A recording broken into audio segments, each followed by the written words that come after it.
Teman-teman, hari ini kita akan coba praktek. Prakteknya memang tidak di kelas, tapi saya akan sampaikan alat-alat untuk prakteknya, teman-teman.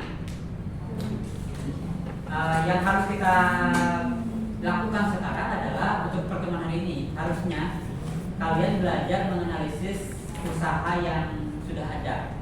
Apa yang dianalisis? Analisisnya kita pakai dua alat saja, atau mau dipilih salah satu juga silakan. Ini ada analisis model fishbone, kemudian satu lagi ini model analisis SWOT. Ada yang pernah tahu SWOT? Tidak tahu ya? Ada yang pernah pakai? Di mata kuliah apa? Biasanya makalah. Bikin makalah? Iya. Oke. Ada yang mau pakai SWOT mangga, mau pakai fishbone juga mangga. Nanti kita akan bicarakan satu-satu, teman-teman. Jadi intinya untuk hari ini materi kita dalam membahas tentang si instrumen ini. Kalian harus pakai instrumen ini. Pilih salah satu enggak. Mau pakai analisis SWOT juga silakan, mau pakai fishbone juga silakan. Kalau analisis SWOT kayaknya karena sudah digunakan, berarti saya tidak perlu menjelaskan detail ya. Saya mungkin hanya meng-highlight saja atau review saja. Kalau yang fishbone, kayaknya teman-teman belum begitu mengenai fishbone ini. Karena pernah dengar istilah fishbone ini? Belum. Karena fish ikan, fish ya, kalau orang British fish, jadi lagi Inggrisnya fish. Fishbone ini teman-teman coba lihat. Bentuknya seperti ikan. Ini kepalanya, ini ekornya, dan ini tulang-tulangnya. Digedein, nggak kelihatan ya? Iya. Nggak kelihatan kan? Nah, segini kelihatan. Kelihatan Pak. Aman kan? Aman ya. Memang harus bentuknya begini langsung ya, karena kalau misalnya tidak bentuk begini kayaknya nggak akan paham. Teman-teman, sebetulnya ada penjelasannya di sini.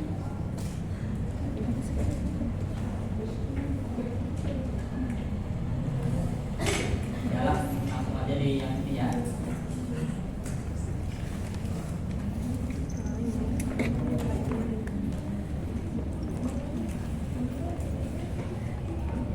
Apa fungsinya analisis fishbone dengan SWOT?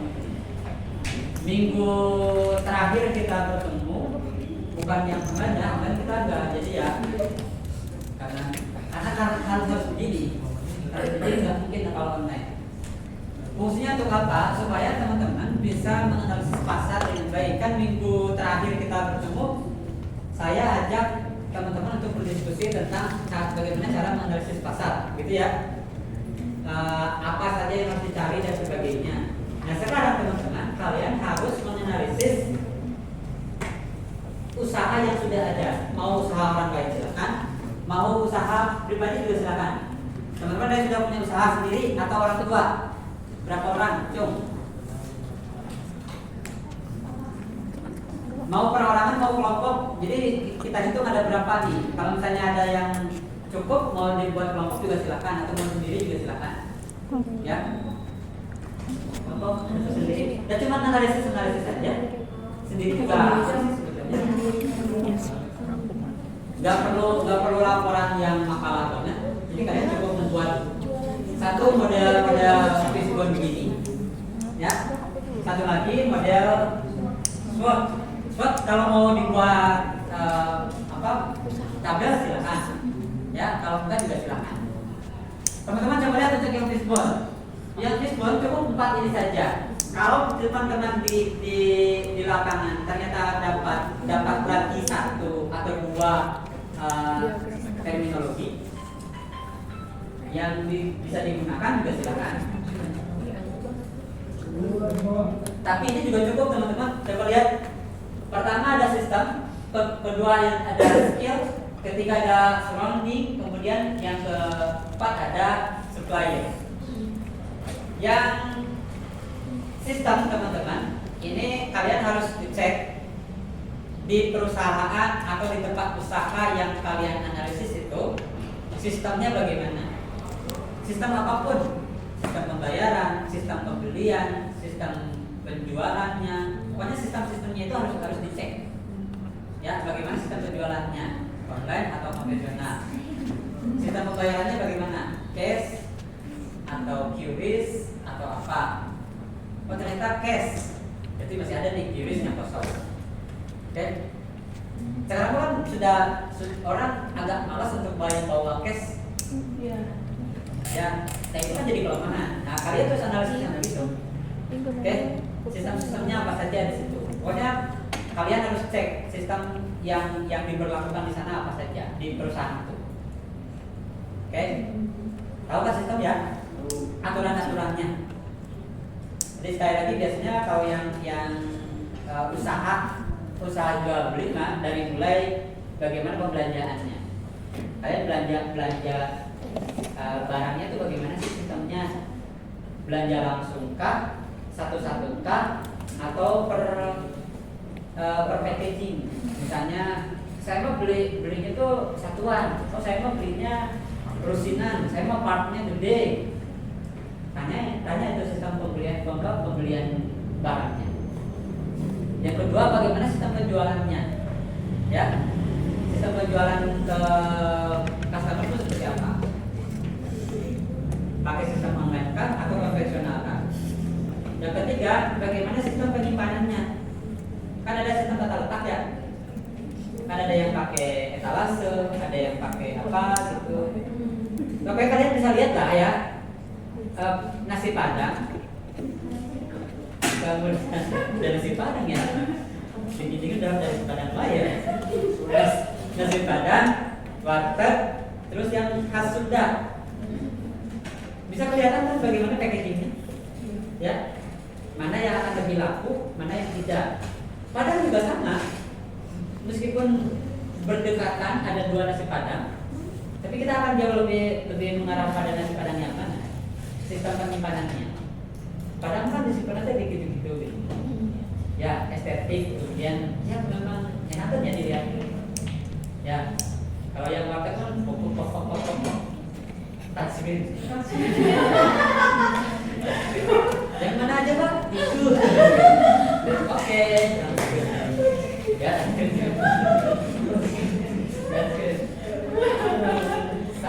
Saya warteg banget saya warteg banget. Saya bawa warteg Kaidan. Kaidan tuh gak suka warteg kan. Saya kan warteg banget ya. Ya gitu-gitu. Kalau Kaidan mah burger gitu.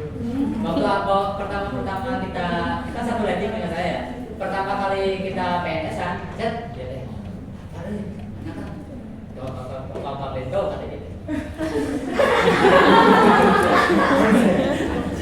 Ayo gitu saya. Ke mana? Yuk, berani jadi touchscreen.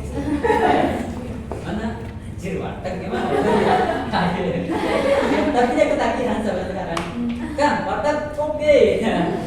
Cepat sebut. Daripada dia mau itu 20.000 sih.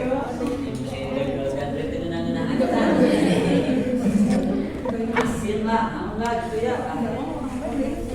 Malah saya tidak dikasih masuk dari bahwa yang beli yang touchscreen mana gitu adil lah. Satu landing itu 5 orang, 4 orang itu saya bawa. Tapi yang 2 orang mah udah terbiasa warteg, yang 2 orang lagi udah terbiasa warteg. Ya, mungkin dia mah pas atas dulunya berenang. Nah, saya mah orang kampung, jadi makanannya begitu, jadi enggak. Itulah. Balik lagi ke customer sih sebetulnya nanti. Itu masalah bisnis nih. Oke, yang kedua skill. Kalau skill berarti urusannya dengan SDM. Ya. Skill itu berarti urusannya dengan SDM. Kalau penjual makanan, kira-kira skill penjual makanannya sudah dilatih apa belum? Ya, punya kemampuan apa? Kalau makanan berarti dari mulai chefnya dong. Ya dari tukang masaknya dulu. Kalian pernah nggak makan di tempat makan tapi makanannya tidak enak? Nah ya, terus mahal deh. Kita tuh sebelumnya jorok deh. Hidden game deh. Guys menyumput, jorok. Mahal deh.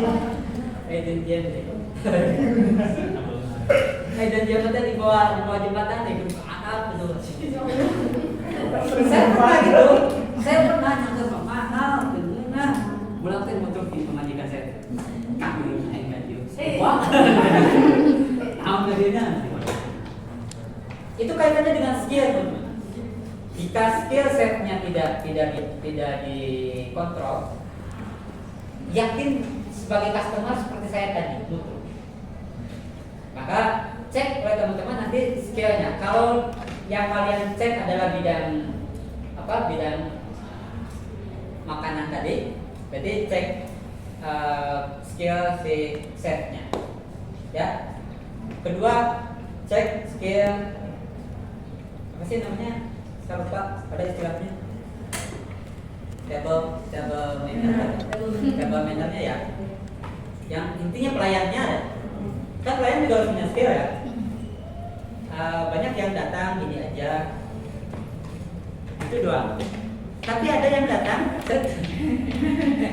silakan dengan muka yang marah manis, cek orang Sunda. Jadi dengan pasang muka. Nah yang gitu-gitunya cek juga bagaimana skill itunya, pakai sopan santun atau tidak. Kamu cek gitu, ya. Selanjutnya kalau misalnya ada yang kasirnya, cek skill kasirnya. Kan ada yang tok itu ya. Salah begitu. Ada yang salah gitu. Saya pernah kejadian begitu. Ya so cepetnya. Berapa? 40.000. Saya langsung 1.000. Nah, saya makan lagi aja sendiri. Dan 32.000. Ada 8.000. Tapi 8.000 kan lumayannya. Jadi kan bisa beli apa dulu. Bukan hitung-hitungan, cuman ya skill itu kan penting oke-nya. Tapi ada juga kalian yang pernah makan di Purbasari? Belum tahu ya? Di kampus 2 ada restoran Purbasari seperti ini. Ada Purbasari di situ. Penghitungnya, kasirnya datang langsung. Itu bagus datang. Pak mau bayar? Oke. Gak bawa itu, Wi. Gak bawa apa?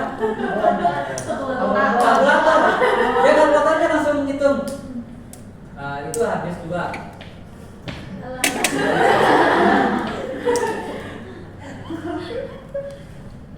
Saya pertama kali ke situ dulu waktu zaman saya ngajar di Uninus ya. 2012-an tuh, saya 2013-an kalau nggak salah. Pertama jadi pengajar di sana, diajak sama teman-teman dosen kita. Makanya yuk, kenal Basari, yuk, saya kesini. Belum ada kampus 2, belum ini masih lama, masih awal. Makan di situ, set, makan di situ. Senang bayarnya. Tapi benar. Cara itu dia benar. Itu kan skill ya. Cek skill itu. Apakah itu juga jadi salah satu pemikat? Kan bisa jadi yang pernah ada yang viral ya, yang ibu-ibu kalkulator gitu. Sekian juta. Kadang kita mending lah 20.000 ya. Dalam kita jajan 2 jutaan. Itu sih. Kan kedua kali, tapi itu masalah skill. Silakan cek skillnya. Saya nggak akan menyalahkan itu ya. Tidak akan menyalahkan orang yang tidak pakai alat dan tidak jam pakai alat. Karena pakai alat juga kadang error. Intinya cek aja skillnya. Skillnya seperti apa, sudah mumpuni atau belum. Oke. Tukang masaknya, table mannernya, pelayannya, kasirnya, gitu-gitu ya. Termasuk skill si nanti pelayan menyampaikan sesuatunya itu kayak packaging membungkus gitu, kan itu ada skillnya kan. Oke, nasi padang beda bungkusnya. Ya, nasi warteg beda cara ngebungkusnya. Itu kan skill tuh. Mana yang lebih efektif dan mana yang lebih estetis. Dan kita lihat estetik dan estetisnya kan. Estetisnya gimana, efektif atau tidaknya. Oke. Yang Padang sebetulnya menurut saya Padang cara ngebungkusnya estetik dan efektif. Karena ada makanan-makanan yang panjang gitu ya, yang agak sulit kalau dengan konsep pincuk kita, pincuk ala berbeda ya, warteg lah ya, pincuk warteg yang di atas gitu ya, itu agak sulit. Tapi kalau yang ada kan moncong ke atas ya, itu menurut saya keren ya. Skill itu perlu. Kemudian cek juga surroundingnya teman-teman atau lingkungannya. Cek di situ lingkungannya. Apakah lingkungan di tempat itunya tempat makannya tadi mumpuni tidak untuk berjualan? Apa saja yang harus dilihat? Internalnya dan eksternalnya lingkungannya. Oke, internalnya apa saja? Cek lingkungannya, tata letaknya. Kan tata letak itu juga mempengaruhi ya.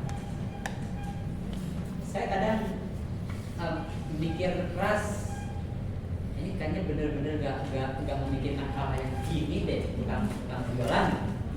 Tempat makan, yang makan itu jadikan mejanya itu jemput ke sini. Kita duduk begini gini. Ya, memang itu tuh untuk space. Tapi jadi nggak terlalu estetis. Orang jadi kadang untuk zaman anak-anak Gen Z makannya nggak mau ya. Maunya udah yang table gitu kan. Ya, kan gitu ya. Kadang suka balik lagi. Ya para sopir yang gitu mungkin termasuk saya masih oke makan di tempat yang begitu akan aja. Tapi untuk anak-anak Gen Z seperti kalian kadang mikir-mikir untuk makan di tempat yang begitu. Iya nggak? Karena lebih nyari yang meja, gitu kan ya? Betul kan? Nah itu di dalam. Kemudian selanjutnya selain tata letak, kebersihan. Cek lingkungannya, kebersihannya, bersih atau tidak, higienis atau tidak. Oke? Kalau nggak higienis, apalagi makanan. Betul kan? Mungkin karena naluri bisnis punya saya ini. Kadang kalau makan di tempat yang baru, misalnya di tempat itu, saya suka nyeletuk minta izin ke toilet. Untuk masuk ke toilet itu kadang toiletnya kieu. Jadi ukuran saya mah. Kalau toiletnya gak enak, jadi ukuran. Paketan ini ada. Udah kadang nggak ada mungkin. Oh sih yang ke satu. Nah, bukan so kayak gini atau apa ya. Cuman ya. Soalnya aku searching di itu tuh beda. Lingkungan internal tuh sangat membuat orang nyaman. Terus selain itu ada fasilitas-fasilitas lain atau tidak? Jadi selain kebersihan ada fasilitas yang lain atau tidak seperti pendukung ya, seperti wifi, TV. Ini mah ada dengan di tempat makan, TV ada. Tapi di pinggir jalannya rame. Jangan negatif itu mah. Betul. Itu kalau nyimpen yang begitu yang efektif atau gitu kan? Emang tiis sih. Saya kira tadi itu. Terus kalau bukan dia, saya kesal dia. Terus lupa kan dia, pas dia lupa nih kan dia. Ya tata letak yang begitu juga penting ya. Seperti televisi. Udah nyaman nonton TV kumaha pinggir jalan gitu ya. Ya kalaupun pinggir jalan mau ada televisi tutup rapat, diupayakan suara tuh nggak bocor.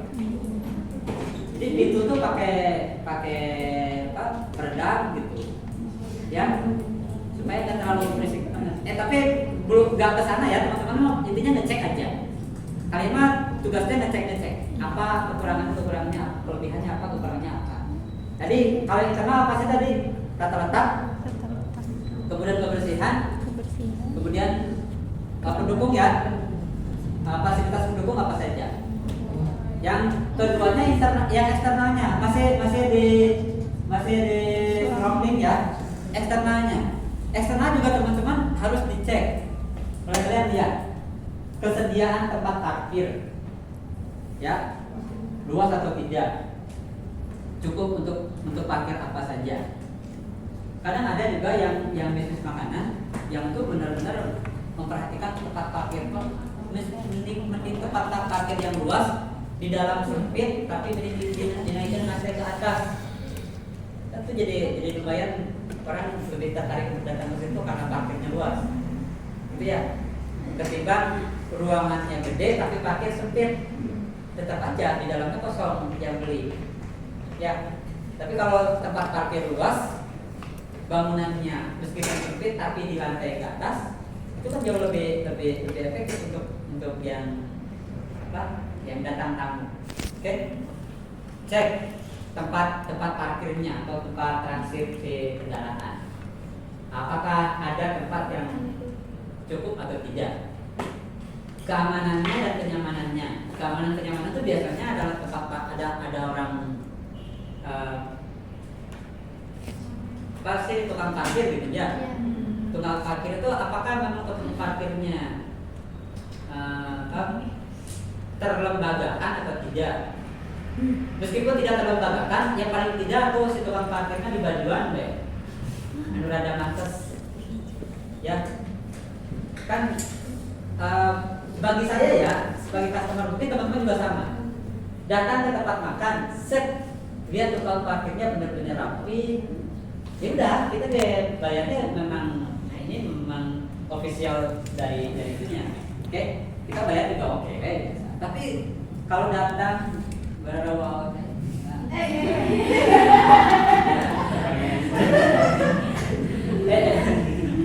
mulai ayo 2000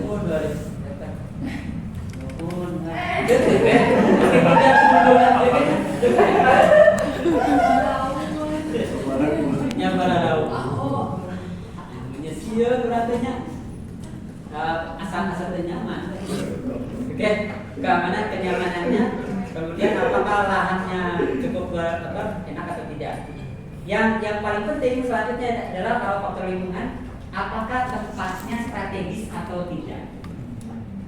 Ya, cek itu tempatnya strategis atau tidak. Yang tempat strategis itu ya tempat-tempat yang biasanya dipakai untuk titik kumpul.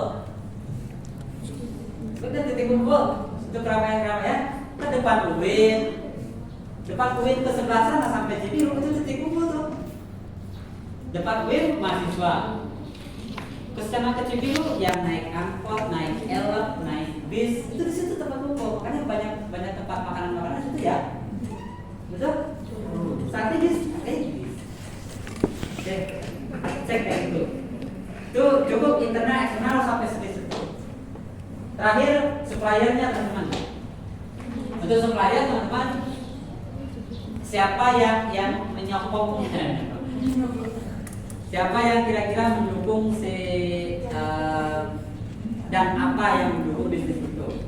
Supplier di sini bukan hanya orang, tapi kaitannya dengan dana-dananya. Dari mana sumber biayanya, bagaimana sumber biaya itu diputarkan dan sebagainya, itu terus dicek yang begitu. Ya, 4 poin itu cukup sebetulnya ketika kalian mengecek untuk usaha pribadi juga silakan. Ya, usaha keluarga boleh. Usaha keluarga misalnya keluarga punya warungan, gimana tata-tatanya, skill internal, intinya pokoknya semuanya sistemnya bagaimana, skill menjualnya seperti apa. Nih, ini meskipun warungan geng, ya nggak apa-apa objektif aja ya. Objektif aja, misalnya punya rumah aku, tapi rumah aku mah kalau ngaladangan teh cara berseri-seri aja, nggak apa-apa tulis aja. Ya, cara seri itu cara senyum-senyum aja gitunya. Padahal, nggak baik. Jadi kan ada yang gitu ya, bener nggak sih? Ada yang tukang gitu, nggak apa-apa, tulis aja. Oke, itu bisa jadi masukan nanti. Ya, masukannya bisa jadi ke tempat mama kita atau bisa jadi kita nanti buka usaha untuk kita. Ya. Boleh warung kan? Bebas. Bisa. Nah, kalau misalnya teman-teman sudah cek semuanya, lihat di mana kekurangannya. Oke. Nah, kekurangan dan kelebihannya teman-teman kalian buat dua tabel. Satu tabel kekurangan dan satu tabel kelebihannya. Oke. Jika apa ada yang abu-abu, oke, sampai pakai titik tabel yang ketiga. Ya. Nah, kelebihan kekurangannya teman-teman nanti pakai strategi untuk fishbone. Sebetulnya di fishbone ini ada lagi ada tiga komponen lagi yang bisa kalian pakai. Tapi it's okay untuk itu saja. Kalau udah ketahuan, kalian tinggal tulis mana yang kekurangannya, mana kelebihannya. Terus yang abu-abu juga silakan. Baru kalian buat strategi untuk menyiasati yang kekurangan tadi. Oke. Yang kedua, strategi untuk mempertahankan yang sudah bagus. Yang sudah bagus juga ada strateginya. Ya, jangan itu udah bagus, udah enggak, itu juga harus dirawat. Yang sudah bagus juga harus dirawat. Ya. Kalau ini mah contoh yang saya membuat rancangan aktualisasi untuk ngecek di sini di Adab, di Fakultas Adab, tolong cek kita mau bikin pojok Sunda gitu. Jadi kan saya cek dulu nih, ya saya cek bikin begini. Oke, ini udah dapet nih. Ternyata kekurangannya begini, belum ada SOP, SDM juga nggak ini, kemudian lingkungan juga belum tercipta akademis. Ini saya dapat yang minus-minusnya nih. Ya, kalau kalian yang plusnya dan yang minusnya tulis ya. Oke, yang plusnya nanti ditingkatkan atau dipertahankan. Yang minusnya strategi untuk memecahkannya bagaimana nanti kita bicara. Atau kalau kalian sudah punya strateginya, buat strategi. Oke, gampang kok, ya. Tapi berdasarkan ini nanti akan kita buat bisnis plan nanti. Oke, kita akan buat bisnis plan berdasarkan hal yang begini. Jadi intinya kalian harus tahu dulu jenis usaha yang akan kalian tempuh nanti berdasarkan hasil observasi ini. Oke. Satu lagi analisis SWOT. Ini kalau ini yang analisis SWOT mah saya minta AI nih guys. Saya minta AI buatkan analisis bisnis untuk analisis SWOT bisnis namanya saya tulis saja Kopi Nusantara gitu ya. Kopi Nusantara. AI membuat contoh nih geng. Lihat nih analisis SWOT-nya. Strength, kita kan ada kekuatan ya. Kalian udah tahu ini ya. Ini kekuatannya, harga kopi lebih murah dibanding kafe besar, menggunakan biji kopi lokal berkualitas, lokasi strategis dekat kampus, suasana nyaman untuk belajar dan diskusi, pelayanan ramah, menu variatif. Intinya di sini ini keunggulan semua, ya. Ini keunggulan yang harus didapat oleh kita sebagai analis. Ingat tadi mau pakai yang fishbone boleh, mau pakai ini juga boleh ya. Kalau pakai ini berarti kalian harus ini nih. Harganya apa saja, apa. Ini udah ada yang saya tambah juga nih ya. Selain dari tadi ada yang saya tambah juga. Pelayanan, menu, suasana, kan tadi satu ya yang tadi kan?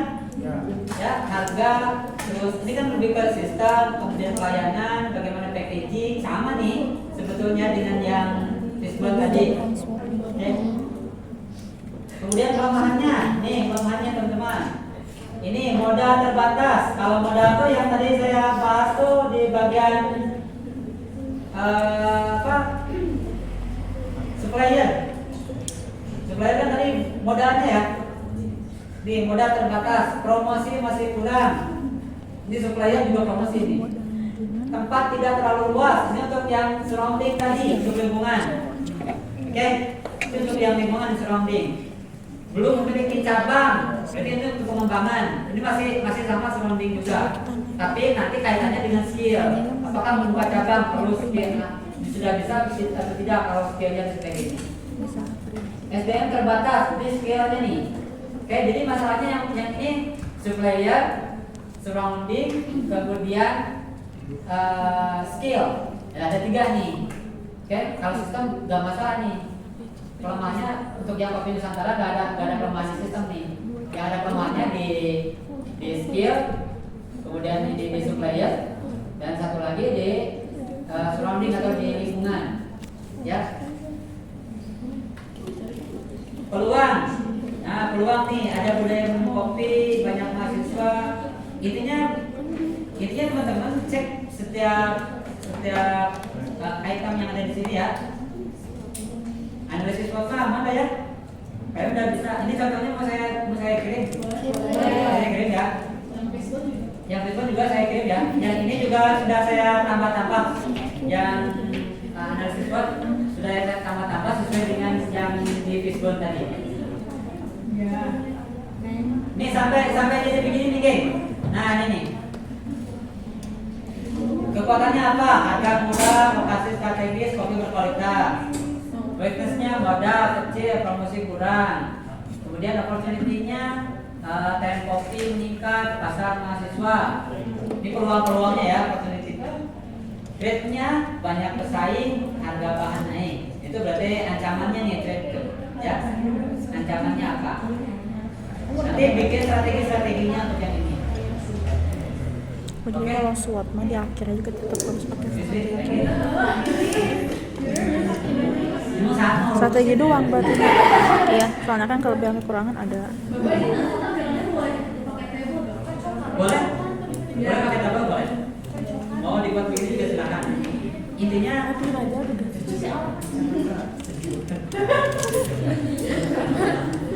dulu lagi. Nah, tarik itu juga benar. Tarik. Nah, kak trigger saya gitu ngomong. Ya, kecokan. Kecokan. Maksudnya yang itu ada panjang itu kecokan.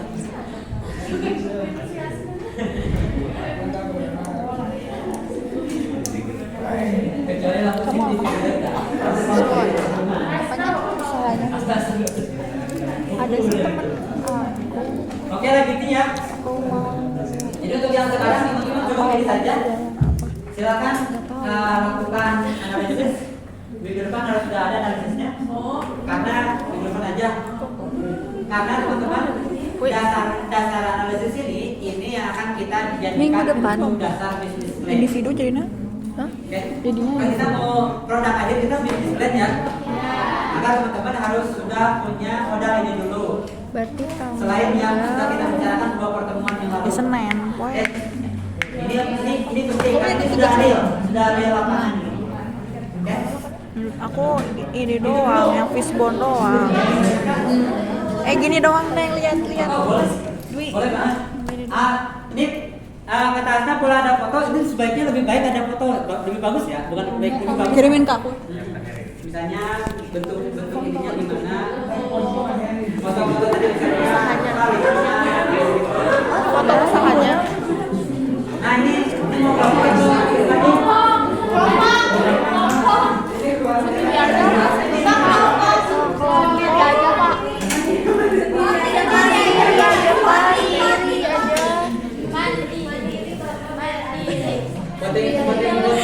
Beli rokok, kue,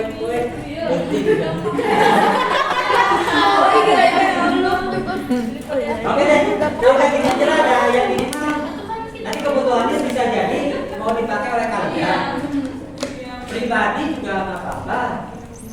Kelompok juga sendiri.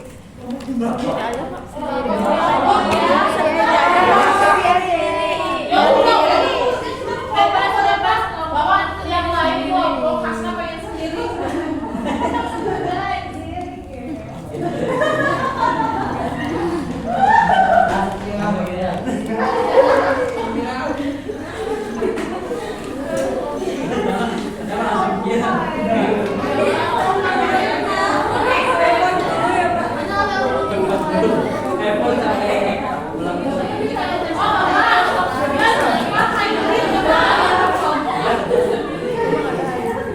Mana PJ?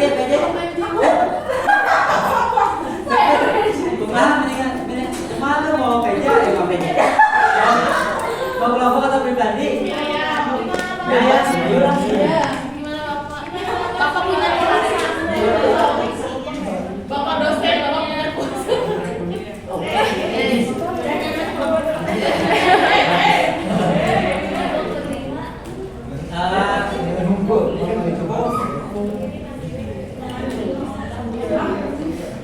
Kan bisnis plan nanti harus pribadi ya.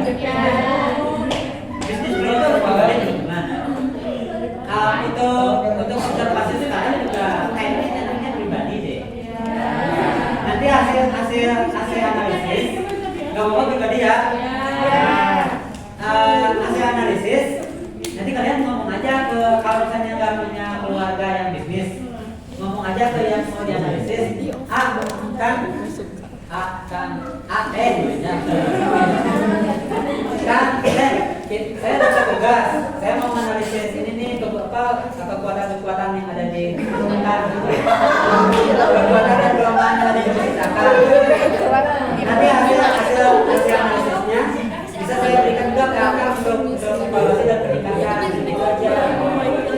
Ya. Aman, mudah saja. Mau makanan, mau jasa, mau apa pun silakan. Jasa boleh. Intinya tadi ya, sistem, skill, teknologi, itu penting. Kalau Pak, saya ada tambahan lain. Ya. Gak apa-apa ya, sendiri-sendiri ya. Karena nanti harus sendiri bikin bisnis plannya harus sendiri.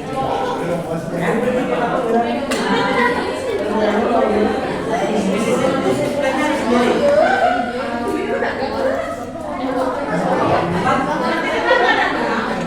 Kan waktu itu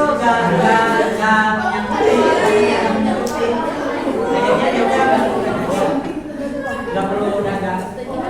Itu mah kalau udah punya bisnis plan mah nggak mau dikelola untuk dagang bisa. Ya pun ya jadi nanti ketika sudah jadi usahawan ini juga kita udah punya modal cara buat kita ya ya paling tidak punya modal itu dulu. Andai kata teman-teman sebagian besar udah punya mimpi untuk dagang, ya udah pasti tidak akan produk akhirnya bukan bisnis plan tapi memang wirausaha langsung. Tapi karena banyak yang tidak punya mimpi untuk usaha langsung, jadi ya udah produk kita untuk bisnis plan aja. Ya, gitu aja teman-teman. Minggu depan aja. Ya. Boleh nggak sih nggak langsung Mama nih tulis ke toko? PDM